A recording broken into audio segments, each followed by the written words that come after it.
knows my thoughts about what I'm going to say. Some of them are still left in there.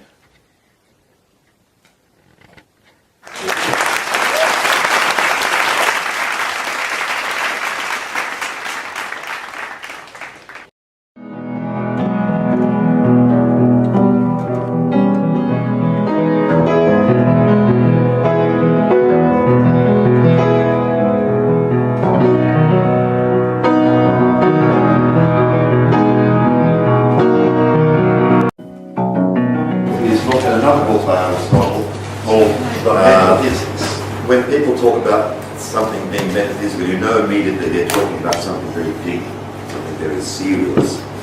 Sort of the nut of the argument, or the essence of the argument. In short, everything has a cause, everything comes from something before it, but there is one and one alone that is the first mover or the first bringer. Metaphysics is that branch of philosophy. Well, it's interesting you should mention the Big Bang Theory. Perhaps we'll leave that one for the moment, for the whole universe. Not just that universe, but universes, the whole lot, you know? Yes. Well, that's another variety of argument which moves into an area called pantheism, but we'll just put that on the back burner for the moment, so we don't get too... You have such a beautiful house here, Homer, and garden. How long have you lived here now? Over 12 years, Ken. Now, that garden, did you start putting it in from, not long after you arrived? Because it seems quite established. Yes, well, when I came here, Ken, the garden was a lunar landscape. There wasn't much there. It was the great drought had started. Is your garden a bit like what the settlers of the Wimmera have done with this district? Yeah, look, I think that's true. In its own small way, it's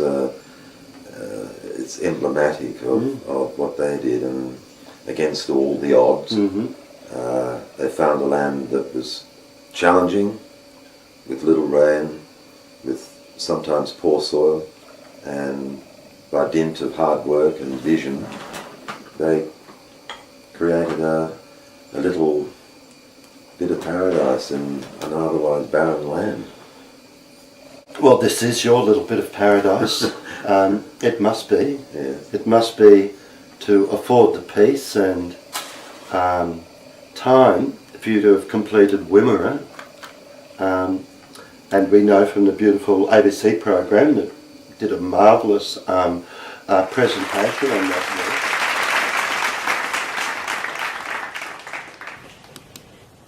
The epic poem Iliad, written by Greek poet Homer, documents the battles and sieges of the Trojan War.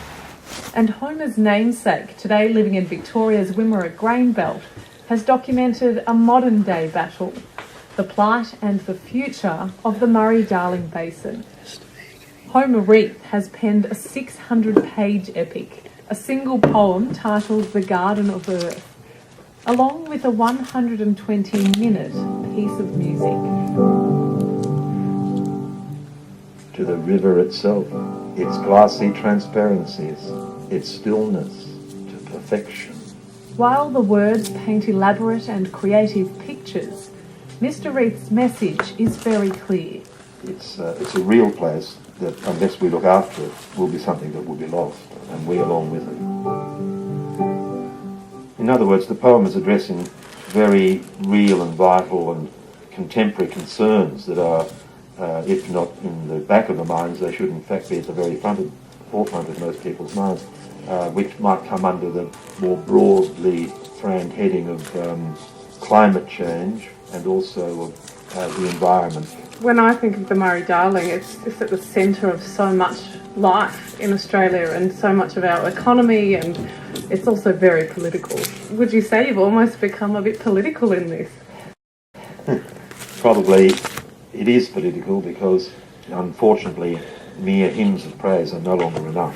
So that's why my poem at many points tries to demand of the reader that he address the future of the planet as well as simply wanting to find some poetic hymn to it. Mr. Rieth is the same author behind the epic titled Wimmera, which was largely a tribute to the region he chose to settle in 17 years ago. The Garden of Earth has taken 7 years to get down.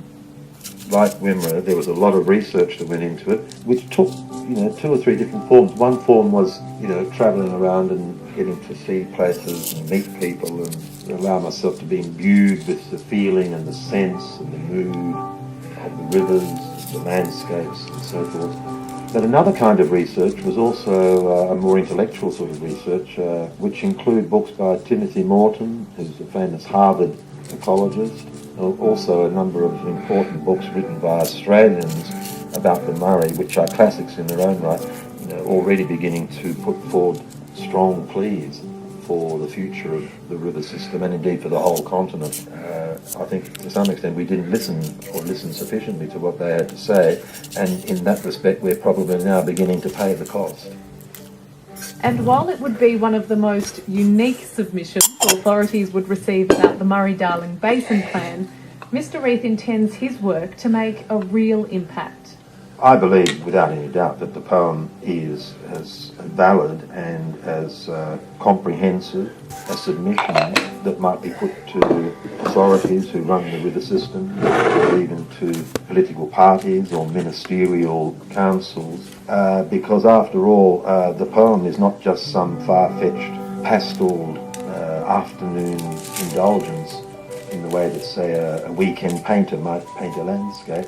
It's deeply considered over a very long period of time and strongly argued evocation of the river systems, the landscape, the environment, the continent, which it lies within our power to do something about by way of conserving it, preserving it, not only that we wish to save in our own time, but for the future of those who come after us.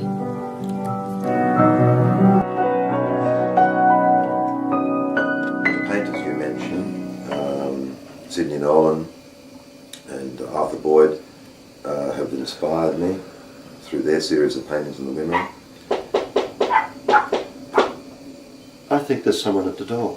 It must be the man from Porlock. Could it be the man from Porlock? Homer, the next piece, the big Garden of Earthly Sorrows, because this is rather a political topic. Do you have any reservations? There's a challenge. It's a bit scary. It could be seen perhaps as the ultimate folly to embark on a second epic. But no, I feel quite passionate about this new enterprise because it is political. I have no intention simply of composing a large-scale work which consists entirely of landscape meditations and things like that. To some extent, I think Wimmera could be described in those terms, one of the dimensions of that poem. But this new work is a work in which I have an argument that I want to pursue, and in a way, I'm taking a Blakean view. Something like Jerusalem and the Four Zoas and those sorts of works, which are pretty wild and they almost reach levels of fulmination and outrage. I don't think I'm going to match Blake in that. The Satanic Fields. Yes, all that sort of thing. But I do want the poem to be a way of presenting to the Australian public an artistic, a poetical stance alongside the political and the scientific argument that is raging, and I think that it will provide an unusual, if not a unique, perspective.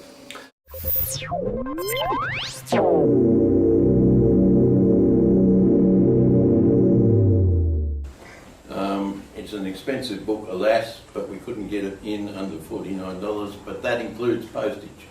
This is truly a magnificent book. So I thought I'll just read you 2 stanzas from it. Out on the river you'll see there are swifts and babblers and other assorted thieves, all of whom have their own bush telegraphy, a kind of Morse passing quietly from one landmark to the next, disappearing and reappearing with wild insouciance at the waterline. Some, in fact, say that's where another life begins, more secret than you know, to do with the keeping alive of memory, all those residual mysteries that tend to hang around towns.